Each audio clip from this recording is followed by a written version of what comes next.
حتیٰ کہ کلیوں کے چٹکنے کی آواز، ہر چیز آپ کے نفس پر ایک اثر مرتب کرتی ہے۔ کوئی کھیتوں میں مزدوری کرتا ہے، کوئی دفتروں میں مزدوری کرتا ہے، مزدوری تو مزدوری ہے۔ اگر یہ مزدوری خلوص کے ساتھ ہو، یہ مزدوری بھی فریضہ سمجھ کر کی جائے تو یہ مزدوری بھی عبادت ہے۔ ان کے لیے یہ ضرور ہے کہ جتنے آیتیں یا جتنے سورے یاد ہیں انہیں مکرر پڑھتے رہیں۔ روزے کے علاوہ سب سے بہتر عمل، سب سے افضل عمل تلاوت قرآن مجید۔ تلاوت با فہم ہو تو نور علی نور۔ تلاوت بجائے خود اہمیت رکھتی ہے۔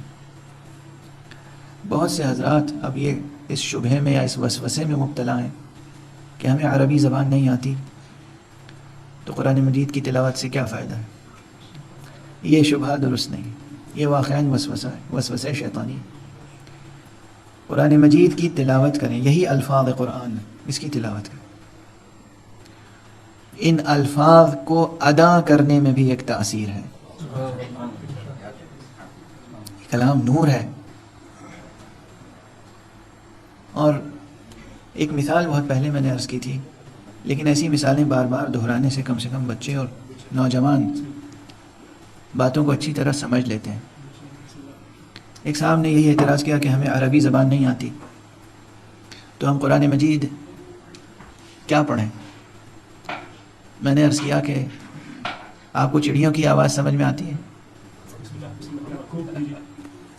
چمن میں تشریف لے جائیں، بلبل کی آواز، اس کے معنی سمجھتے ہیں آپ؟ جب آبشار کا پانی گرتا ہے تو اس آبشار کی آواز سے اس کا ترجمہ آتا ہے آپ کو؟ ٹرانسلیٹ کر سکتے ہیں؟ نہیں کر سکتے۔ فطرت کے ان مظاہر میں پرندوں کی چہچہاہٹ، آبشار کی آواز، حتیٰ کہ کلیوں کے چٹکنے کی آواز، ہر چیز آپ کے نفس پر ایک اثر مرتب کرتی ہے۔ آپ اس کے معنی نہیں سمجھتے، مگر وہ آواز آپ کے نفس پر، آپ کی روح پر، آپ کے ذہن پر اثر مرتب کرتی ہے۔ جب مخلوقات کی آواز اثر مرتب کرتی ہے تو خالق کی آواز کتنا اثر مرتب کرتی ہے۔ یہ قرآن مجید خالق کی آواز ہے، اللہ سبحانہ و تعالی، اس کا کلام ہے، اس حی و قیوم کا کلام ہے۔ اس لیے جس قدر بھی ممکن ہو، زیادہ سے زیادہ، کم از کم اس مہینے میں قرآن مجید کی تلاوت فرمائیں۔ سحر کے وقت، قبل غروب آفتاب، قبل طلوع آفتاب، بعد نماز عشاء، یہ چند مخصوص اوقات ہیں۔ ورنہ جس وقت جسے توفیق میسر آ جائے، جسے فرصت مل جائے، وہ قرآن مجید کی تلاوت ضرور کرے۔ ہاں، وہ لوگ جو بالکل حرف شناس نہیں ہیں، نہیں پڑھ سکتے، الف با سے واقف نہیں ہیں، ان کے لیے یہ ضرور ہے کہ جتنے آیتیں یا جتنے سورے یاد ہیں انہیں مکرر پڑھتے رہیں۔ کچھ نہیں یاد ہے، بسم اللہ الرحمن الرحیم یاد ہے، مسلسل پڑھتے رہیں۔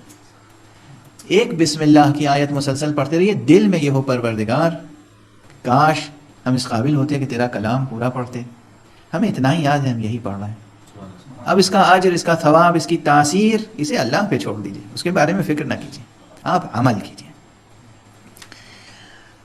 یاد آ گئی بات کہ ایران میں ایک بزرگوار تھے جو بالکل حرف شناس نہیں تھے، باسواد نہیں تھے، اور مزدوری کرتے تھے۔ آپ میں سے اکثر لوگ ہم سے یہی کہتے ہیں کہ مولانا ہم تو مزدور ہیں۔ کوئی کھیتوں میں مزدوری کرتا ہے، کوئی دفتروں میں مزدوری کرتا ہے، مزدوری تو مزدوری ہے۔ اگر یہ مزدوری خلوص کے ساتھ ہو، یہ مزدوری بھی فریضہ سمجھ کر کی جائے تو یہ مزدوری بھی عبادت ہے۔ رزق حلال کمانے کے لیے مزدوری عبادت ہے، اور اس سے بڑی کوئی عبادت نہیں ہوگی۔ پھر بہرحال وہ مزدوری کرتے تھے، اور اب ان کے دل کے معاملات حضرت حق سبحانہ و تعالیٰ کے ساتھ کیسے تھے یہ تو کوئی سمجھ نہیں سکتا۔ راستے میں جہاں سے روز گزرتے تھے ایک امام زادے کا مزار تھا، آل رسول میں سے کسی بزرگوار کا مزار تھا۔ ایک دن وہاں آئے، دن میں دھوپ تھی، تھکے ہوئے تھے، وہیں مزار کے ایوان میں، دالان میں دیوار سے ٹیک لگا کر آرام کرنے میں مشغول ہو گئے، اور اس کے بعد پھر غنودگی طاری ہوئی، سو گئے، اور اس دن ان پر وہ لطف الہی ہوا کہ جب وہ بیدار ہوئے تو پورا قرآن انہیں حفظ تھا، پورا قرآن حفظ از اول تا آخر، نہ مکتب گئے، نہ حافظ کے سامنے زانو ادب طے کیا، نہ تجوید نہ قرات، کچھ نہیں، ایک مزدور، لیکن کیا معاملہ تھا دل کا خدا کے ساتھ،